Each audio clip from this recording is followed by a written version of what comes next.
ಇನ್ನು ಮುತ್ತಿನಾರ ಸಿನಿಮಾದಲ್ಲಿ ಅಭಿನಯಿಸಿದಂಥ ನಟ ಸುಹಾಸಿನಿ ಅವರ ಬಗ್ಗೆ ಬಂದಿರುವಂಥ ಕಣ್ಣೀರ ಸುದ್ದಿ ಎಂಬುದು ಹೌದು. ಹಾಗಾದರೆ ಏನಿದು, ಇದ್ರ ಬಗ್ಗೆ ಸಂಪೂರ್ಣ ಮಾಹಿತಿ ನಮ್ಗೆ ಕೊಡ್ತೀನಿ. ಅದಕ್ಕೆ ಮುಂದೆ ಚಾನಲ್ ಕೂಡ ಸಬ್ಸ್ಕ್ರೈಬ್ ಮಾಡಿ ಸ್ನೇಹಿತರೆ. ಇನ್ನು ಸುಹಾಸಿನಿ ಅವರು ಸಿನಿಮಾ ರಂಗದಲ್ಲಿ ಸಾಕಷ್ಟು ದೊಡ್ಡ ಮಟ್ಟಿಗೆ ಹೆಸರು ಮಾಡಿದಂಥರು.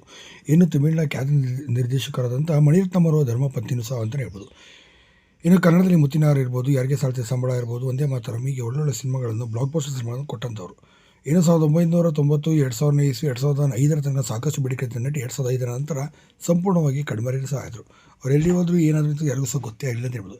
ಸದ್ಯ ಅವರು ಕೂಡ ಈಗ ತಮಿಳುನಾಡಿನಲ್ಲಿ ಅವರ ಖ್ಯಾತ ಪತಿಯಾದಂಥ ಮಣಿರತ್ನಂ ಅವರು ಅವರ ಧರ್ಮಪತಿ ಕೂಡ ಆಗಿದ್ದಾರೆ ಅಂತ ಹೇಳ್ಬೋದು. ಇನ್ನು ಅವರು ಸಿನಿಮಾದಲ್ಲಿ ಖ್ಯಾತ ನಿರ್ದೇಶಕರು ಕೂಡ ಆಗಿದ್ದಾರೆ.